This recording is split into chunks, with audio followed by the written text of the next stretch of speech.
हम जब भी महंगाई की बात करते हैं, हम चाहते हैं कि आज अगर महंगाई या आज कोई किसी की प्राइस इतनी है, तो एक साल पहले क्या थी, 2 साल पहले क्या थी।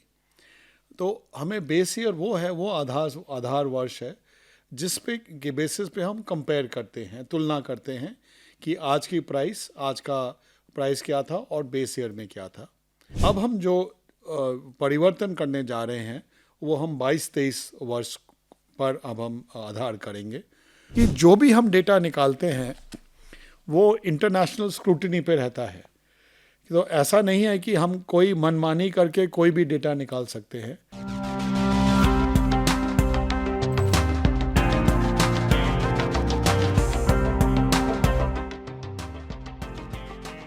इस पॉडकास्ट में सभी का स्वागत है और इस विशेष कार्यक्रम में हम बात करेंगे बेस ईयर रिवीजन पर, जिसे हम कहते हैं आधार वर्ष दोहराव। और इस बेस ईयर रिवीजन पर हम चर्चा करेंगे डॉक्टर सौरभ गर्ग के साथ, जो सेक्रेटरी हैं ministry of statistics and programme implementation. और चर्चा में हम बेस ईयर रिवीजन की बात करेंगे, जो हमारे आंकड़े हैं gross domestic product GDP, IIP, index for industrial production और सीपीआई कंज्यूमर प्राइस इंडेक्स। इनके बेस ईयर क्या थे, अब बेस ईयर क्या है और इसका प्रभाव किन किन चीजों पर पड़ेगा। डॉक्टर गर्ग, आपका इस पॉडकास्ट में स्वागत है। बहुत बहुत धन्यवाद। मुझे बहुत अच्छा लग रहा है आपके सब फॉलोअर्स के साथ बात करते हुए, और मैं निश्चय बेस ईयर की जो आपने बात की उसके बारे में बात करने में बहुत मैं दिलचस्प रखता हूँ। हमारे जितने भी सुनने वाले हैं, देखने वाले इस विशेष कार्यक्रम में, इस पॉडकास्ट में जानना चाहेंगे कि ये आंकड़े कैसे बनते हैं और इस आंकड़े को बनाने के समय बेस ईयर का क्या महत्वपूर्ण है, क्या इंपॉर्टेंस है, ये हम जानना चाहेंगे। तो सर, हमारे जैसे जीडीपी का बेस ईयर क्या है, आईआईपी का बेस ईयर क्या है, सीपीआई का बेस ईयर क्या है और अब नया बेस ईयर क्या है, और हम इसको बेस ईयर को क्यों रिवाइज कर रहे हैं, ये सब जानना चाहेंगे। तो पहले तो मैं ये बताना चाहूँगा कि बेस ईयर क्यों चाहिए होता है हमें। हम जब भी महंगाई की बात करते हैं, हम चाहते हैं कि आज अगर महंगाई या आज कोई किसी की प्राइस इतनी है, तो एक साल पहले क्या थी, 2 साल पहले क्या थी। तो हमें बेस ईयर वो है, वो आधार वर्ष है जिस पे के बेसिस पे हम कंपेयर करते हैं, तुलना करते हैं कि आज की प्राइस, आज का प्राइस क्या था और बेस ईयर में क्या था। सिमिलरली जब हम विकास दर की बात, जीडीपी की बात करते हैं, उसमें भी वही रहता है कि अगर आज की हमारी ग्रोथ रेट या विकास दर 8% है या 7% है, तो पहले क्या थी और उसके तुलना में आज क्या है, और वैसे ही आईआईपी का है। तो अभी जो हमारा आधार वर्ष हम यूज़ कर रहे हैं वो 2011-12 है। जीडीपी आईआईपी के लिए 2012 की प्राइसेस, मूल्यों को हम इस्तेमाल कर रहे हैं सीपीआई में। अब हम जो परिवर्तन करने जा रहे हैं वो हम 22-23 वर्ष पर अब हम आधार करेंगे, और ये परिवर्तन 2-3 कारणों के वजह से करना पड़ता है। एक तो है कि जिस प्रकार हमारी अर्थव्यवस्था थी 2011-12 में, वो नए प्रोडक्ट्स आ गए हैं, डिजिटल प्रोडक्ट्स जो पहले नहीं थे। ये एनर्जी के सोर्सेज हैं वो चेंज हो गए हैं, और अलग प्रकार के इलेक्ट्रॉनिक प्रोडक्ट्स भी आ गए हैं। तो जो अर्थव्यवस्था जिस प्रकार से जो ढांचा था अर्थव्यवस्था का, वो ढांचा अब बदल गया है, और उस नए ढांचे को विस्तार से दर्शाया जाने के लिए हमें आधार वर्ष की परिवर्तन करना पड़ता है। दूसरा जो कारण है कि जो हमारे डेटा सोर्सेज हैं, कि जिनसे हम इस्तेमाल करते हैं जो डेटा है, फॉर एग्ज़ाम्पल उदाहरण के तौर जीएसटी है। जीएसटी 2017-18 में इंट्रोड्यूस हुआ। उससे हमें नए डेटा का प्रयोग करने का, इस्तेमाल करने का मौका मिल रहा है। हमारा जो डिजिटाइजेशन हुआ, सरकार में भी हुआ, एक पीएफएमएस है, फाइनेंशियल मैनेजमेंट सिस्टम, उसके तहत हमें जो भी गांव में जितना भी व्यय हो रहा है, एक्सपेंडिचर हो रहा है, वो जानकारी हमें मिलती है। तो हमारे डेटा सोर्सेज बदले हैं, तो वो उनको इंक्लूड करने के लिए, उनको डेटा में लाने के लिए ज़रूरत है। और तीसरा है जो मेथडोलॉजिकल चेंजेस, प्रणाली में जो बदलाव आए हैं। इंटरनेशनली हमारे यूनाइटेड नेशंस संयुक्त संघ की तरफ से विभिन्न प्रकार के मेथडोलॉजिकल चेंजेस लाए जाते हैं। तो उन चेंजेस को दर्शाने के लिए भी आधार वर्ष की बदलाव की ज़रूरत पड़ती है। तो इन सभी कारणों के कारण हमें समय समय पर आधार वर्ष बेस ईयर चेंज करना होता है। अब की बार हमारा आधार वर्ष थोड़ा सा लंबा खिंच गया, बीच में कोविड आ गया, नहीं तो कोविड के कारण इसलिए 22-23 में जो अर्थव्यवस्था वापस को आई, इसलिए अब बस 22-23 के अनुसार अब हम बेस ईयर बदलाव कर रहे हैं। तो तुलना, जब तक हम तुलना नहीं करेंगे तो हमें आंकड़े समझ नहीं आएंगे, पिछले साल क्या था, इस साल क्या है। इसलिए कोविड के बाद जो आपने जो साल चुना है जीडीपी के लिए, आईआईपी के लिए, सीपीआई के लिए, एक तरीके से ये जो आंकड़े निकल रहे हैं इसकी तुलना हम करते हैं जो वर्ल्ड बैंक अपने आंकड़े निकाल रहा है, आईएमएफ अपने आंकड़े निकाल रहा है, एडीबी एशियन डेवलपमेंट बैंक अपने आंकड़े निकाल रहा है, और इसका प्रभाव जो जनता है, जो निवेश कर रहा है, जो तमाम बिजनेसेस हैं जो निवेश करना चाहता है, जो आपके नागरिक हैं जो कंज्यूम करते हैं, किस दाम पे क्या खरीदना है, कितने वेतन देने हैं, भारत सरकार की जो नीतियां हैं, आर्थिक नीतियां जो हैं, स्कीम्स जो निकाले जा रहे हैं, किस सब सेक्टर जीडीपी का किसको प्रायोरिटी बनाए, किसको प्रायोरिटी अभी ना बनाए, कहाँ पे अपनी जो स्पेंडिंग उसको हम टारगेट करें ताकि हमारी जो अर्थव्यवस्था, हमारी जो जीडीपी है वो बढ़ सके। और इसका काम सिर्फ प्रोडक्टिविटी पर नहीं है, पर रोजगार पर भी है। तो कई फैसले लिए जाते हैं जिस तरीके से आप आंकड़े नाप रहे हैं। तो बताइए कि ऐसे कौन से रिफॉर्म्स आप लाए हैं।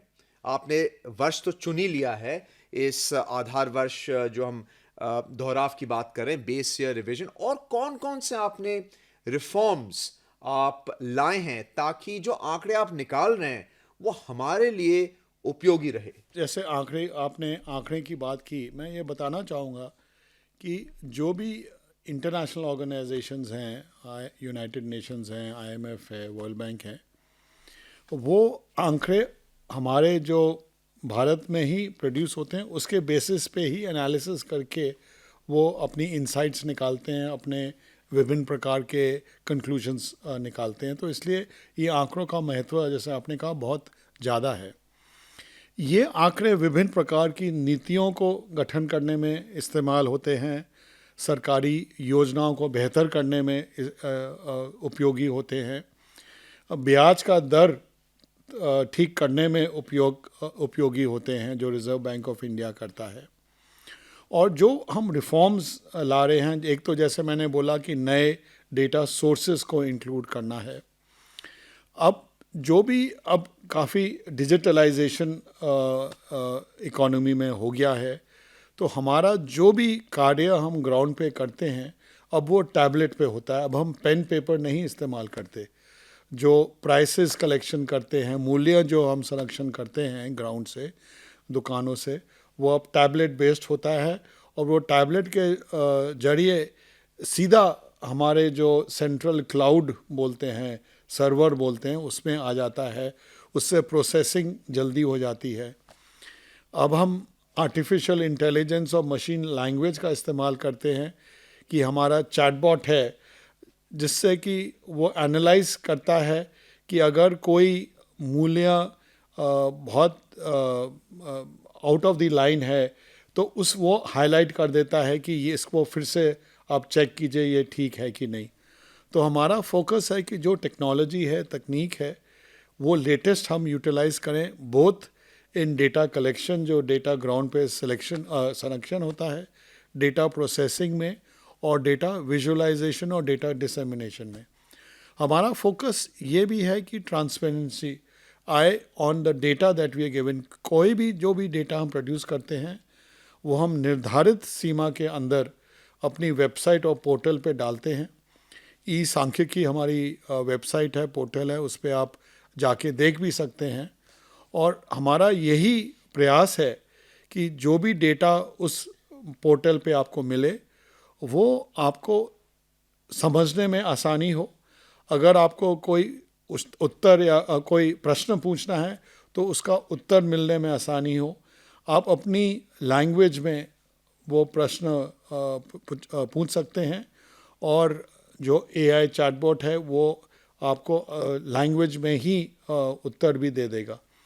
तो हमारा प्रयास यही है कि जो भी हम डेटा जो भी हम आंकड़े प्रोड्यूस करते हैं वो आंकड़े एक तो रिप्रेजेंटेटिव हों, जो भारत की स्थिति है, जो भारत की औद्योगिक स्थिति है, जो विभिन्न आइटम्स जो प्रोड्यूस होते हैं उसका ठीक भाव से हम दिखा पाएँ, दर्शा पाएँ, रिप्रेजेंटेटिव हो, टाइमली हो, कि विदिन निर्धारित सीमा में वो प्रोड्यूस हो जाए। अगर मासिक हिसाब से डेटा है वो 15 दिन में मिल जाए, क्योंकि अगर टाइमली डेटा नहीं है तो उसका इस्तेमाल करने से भी, कोई बहुत पुराने डेटा कोई भी इस्तेमाल नहीं करना चाहता। सभी चाहते हैं कि जो आधुनिक हो, जो सबसे नया डेटा हो उसका इस्तेमाल हो और उसकी रेलेवेंस भी रहती है। तो हमारा यही प्रयास है कि रिप्रेजेंटेटिव हो, टाइमली हो, रेलेवेंट हो और एक्यूरेट हो, कि जो चित्र इकोनॉमी का है वो ही दर्शाया जाए और किस प्रकार से दर्शाया जाए, कि क्या इंडिकेटर इस्तेमाल किया जाए जो इंडिकेटर ठीक भाव में दर्शा पाएगा। और मैं ये भी बोलना चाहूँगा कि जो भी हम डेटा निकालते हैं वो इंटरनेशनल स्क्रूटिनी पे रहता है। तो ऐसा नहीं है कि हम कोई मनमानी करके कोई भी डेटा निकाल सकते हैं, क्योंकि जब भी कोई डेटा इस तरह कोई निकालेगा, पकड़ने वाले बहुत हैं। पकड़ने वाले बहुत हैं और होने भी चाहिए।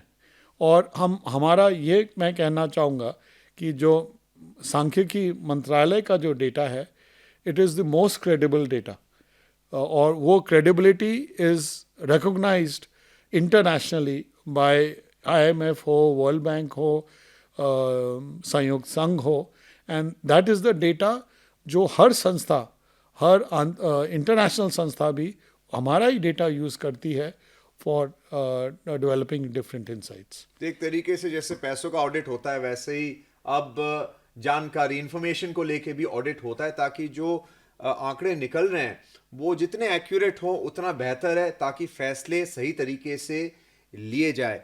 मेरा अगला सवाल डॉक्टर गर्ग ये है कि जैसे आपने बताया कि टाइमली मैनर में जो है आंकड़े निकलने चाहिए, तो ये जीडीपी, आईआईपी और सीपीआई कब निकलता है, ये महीने के किस दिन पे निकलता है, और जो आंकड़ों के लिए इंतज़ार कर रहे हैं ताकि वो फैसला ले सके, वो सही तरीके से रियल टाइम में इसको एक्सेस कर सके। तो ये जो सीपीआई का डेटा है, जो उपभोक्ता मूल्य सूचकांक जो बोलते हैं सीपीआई, ये हम प्रति मास 12 तारीख को निकालते हैं। 4 बजे निकलता है, हमारी वेबसाइट पे निकलता है। हमारा एक मोबाइल ऐप भी है, GOI स्टैट्स, उस पर भी निकालते हैं हम, और ये आप वहाँ से एक्सेस कर सकते हैं, देख सकते हैं। और हर मास के 12 तारीख पे निकलता है। IIP जो है वो भी मासिक हिसाब से निकलता है, वो हर मास के 28 तारीख को निकलता है। 4 बजे हम निकालते हैं, कि जब तक स्टॉक एक्सचेंज वगैरह बंद हो जाता है तो उसके बाद हम निकालते हैं। तो 4 बजे 12 तारीख और 28 तारीख को निकलता है। जो GDP का डेटा है वो त्रैमासिक 3 मास में क्वार्टरली डेटा निकलता है, और एनुअल डेटा हम निकालते हैं। उसकी भी निर्धारित है तारीख, हमारा एक एडवांस रिलीज़ कैलेंडर है। उसके हिसाब से हम जो भी मैक्रो इकोनॉमिक एग्रीगेट हैं उस तारीख के हिसाब से हम निकालते हैं। जैसे अभी हम फरवरी मास में 12 तारीख को निकालेंगे CPI का डेटा, और 28 तारीख को निकालेंगे GDP का डेटा, और इसी तरह हर महीने की तारीख निश्चित है, और वो हमारे वेबसाइट पे मिलता है, हमारे मोबाइल ऐप पे मिलता है, और उसके बेसिस पे हम इन्फोग्राफिक्स भी निकालते हैं। हमारा सोशल मीडिया पे भी हम बहुत एक्टिव हैं। सोशल मीडिया पे हम रेगुलरली निकालते हैं, GOI स्टैट्स है हमारे सोशल मीडिया के डिफरेंट हैंडल्स, उस पर हम रेगुलरली पोस्ट करते हैं। इन्फोग्राफिक्स भी पोस्ट करते हैं कि लोगों को समझने में और आसानी हो जाए, कंपैरिजन करते हैं पुराने डेटा से। और यही डेटा है जो हर संस्था देश में और विदेश में इस्तेमाल करती है भारत के बारे में डिफरेंट आंकड़े जो यूज़ किए जाते हैं। डॉक्टर गर्ग, जब हम जीडीपी की बात करते हैं तो हम प्रोडक्टिविटी की बात कर रहे हैं कि कितना उत्पाद है। अगर हम आईआईपी की बात कर रहे हैं तो मैन्युफैक्चरिंग का शेयर क्या है, माइनिंग का शेयर क्या है। अगर हम बात करें सीपीआई का तो हम दाम पे देखते हैं, प्राइसेस क्या हैं। ऐसे और कौन कौन से ऐसे आंकड़े और निकल रहे हैं, क्योंकि अब जो आम नागरिक है वो इन आंकड़ों को अब समझ गया है, समझना और चाहता है, जैसे हमारे पॉडकास्ट के माध्यम से, और वो और जानकारी लेना चाहता है, क्योंकि आज जो है हमारे मीडिया में एनालिसिस ही चल रहा है सारे आंकड़ों का, और एक तरीके से ये ड्राइवर बन गया है निवेश के लिए भी। तो रिफॉर्म्स की जब हम बात करते हैं, और ऐसे कौन से आंकड़े निकल रहे हैं, क्योंकि आईआईपी हर कोई देख रहा है, जीडीपी के साथ सीपीआई को देख रहा है, अगर वो जानना चाहता है कि भाई कंजम्पशन क्या है, कंजम्पशन क्या रहेगा और बैंक के रेट क्या रहेंगे। अगर हम आईआईपी की बात करें तो जो देखने वाले, पढ़ने वाले हैं, वो जानना चाहते हैं कि पीएमआई क्या है, सर्विसेज का, मैन्युफैक्चरिंग का क्या है, इसको जोड़ के अपना एनालिसिस देते हैं। तो आपके मिनिस्ट्री में ऐसे कौन से नए आंकड़े आप निकाल रहे हैं, ऐसे कौन से रिफॉर्म्स निकाल रहे हैं, क्योंकि अब जो हमारी जनता है वो और जानना चाहता है हमारे अर्थव्यवस्था के बारे में। जैसे अब और आंकड़े आते हैं कि जीएसटी कलेक्शन क्या है। जब जीएसटी कलेक्शन बढ़ जाता है तो आपको एक आइडिया हो जाता है कि अभी कंजम्पशन क्या है इकोनॉमी का। तो आपने ठीक कहा कि आंकड़ों की जो रिक्वायरमेंट है, एक भूख है। जो भूख है वो काफ़ी है और होनी भी चाहिए। और इससे एक मैं ये बोलता हूँ बहुत अच्छा चिन्ह है, बहुत अच्छा साइन है कि लोग बाग जागरूक होने की इच्छा रखते हैं और जानने चाहते हैं कि क्या क्या और हो सकता है। इसी क्षेत्र में ये बताना चाहूँगा, जैसे अगर आप हमारी अर्थव्यवस्था देखें तो अर्थव्यवस्था के 3 भाग होते हैं। कृषि भाग है, एग्रीकल्चर, मैन्युफैक्चरिंग है, और सर्विसेज सेवा क्षेत्र है। सर्विसेज क्षेत्र, सेवा क्षेत्र अब करीब 60% से ज़्यादा, 2/3 भाग है अर्थव्यवस्था का। तो इसको ट्रैक करने के लिए एक इंडेक्स फॉर सर्विस प्रोडक्शन, जैसे इंडेक्स फॉर इंडस्ट्रियल प्रोडक्शन है, इंडस्ट्री क्षेत्र को, औद्योगिक विभाग को देखने के लिए, क्षेत्र को देखने के लिए, वैसे सेवा क्षेत्र को देखने के लिए सर्विसेज प्रोडक्शन हम निकाल रहे हैं। और सर्विसेज इसलिए भी बहुत इम्पॉर्टेंट है क्योंकि जो भी एम्प्लॉयमेंट का जनरेशन है वो उस क्षेत्र में सबसे ज़्यादा हो रहा है। तो उससे ये जानकारी होगा कि वेदर ट्रांसपोर्ट में ज़्यादा क्षेत्र बढ़ोतरी हो रही है, होटल्स में ज़्यादा बढ़ोतरी हो रही है, किस जगह पे ज़्यादा हो रही है, किस जोग्राफिकल एरिया में हो रही है। और इससे जो स्किलिंग है, जो शिक्षा का प्रणाली है, जो प्रशिक्षण प्रणाली है, उस पर भी जानकारी मिलेगी कि किस तरह की प्रशिक्षण देने की ज़रूरत है, किस तरह की शिक्षा अनुष्ठानों की ज़रूरत है।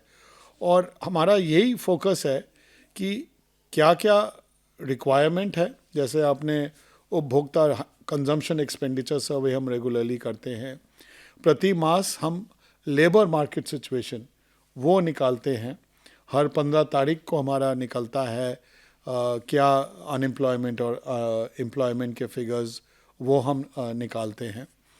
और इसके अलावा हम उद्योग क्षेत्र का 2 प्रकार से एनालिसिस करते हैं।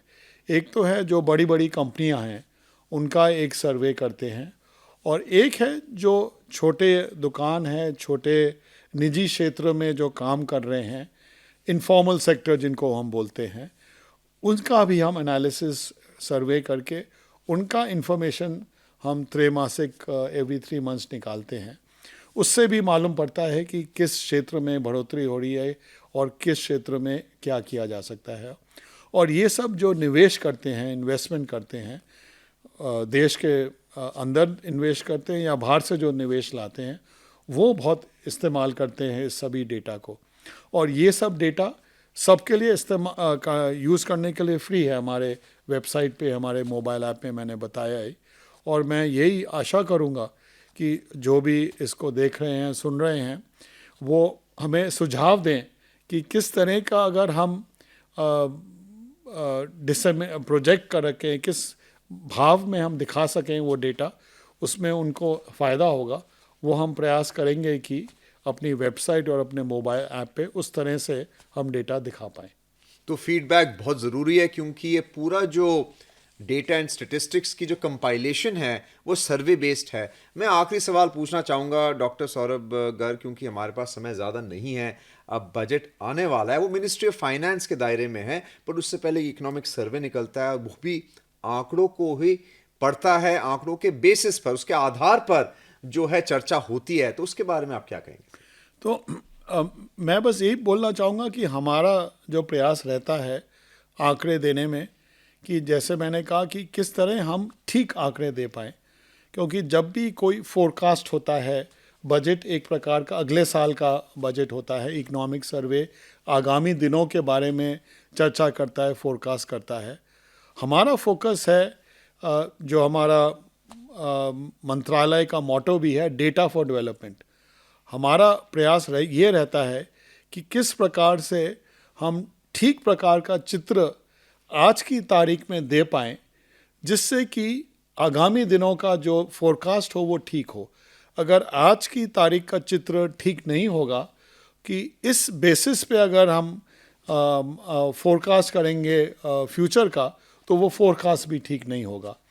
तो यही हमारा प्रयास रहता है और हमारा पूरा मंत्रालय इसी में जुटा रहता है कि किस प्रकार से हमारी अर्थव्यवस्था का चित्र विभिन्न आंकड़ों से हम दे पाएँ, जिससे कंप्लीट पिक्चर मिल सके और सब लोग, जो भी पॉलिसी मेकर्स हैं, इंडस्ट्रीज़ हैं, लोग बाग हैं, अपने अपने निर्णय ठीक प्रकार से ले पाएँ। तो हमने जो चर्चा शुरुआत की थी बेस ईयर रिवीजन को लेके, जो आधार वर्ष दोहराव है, हमारे आंकड़े जीडीपी, आईआईपी, सीपीआई, इसकी इम्पोर्टेंस क्या है हमारे ज़िंदगी में, हमारे अर्थव्यवस्था में, बट आगे जाके हमारे चर्चा में ये भी निकल के आया कि डेटा डेवलपमेंट किस तरीके से ये हमारे विकास के लिए इतना इम्पोर्टेंट है। इसके लिए मैं doctor Saurabh Garg, secretary ministry of statistics and programme implementation का धन्यवाद करना चाहूँगा कि वो हमारे प्रोग्राम में आए, इतने सरल तरीके से डेटा और स्टैट्स हमें समझाया। Thank you sir. Thank you, बहुत बहुत धन्यवाद।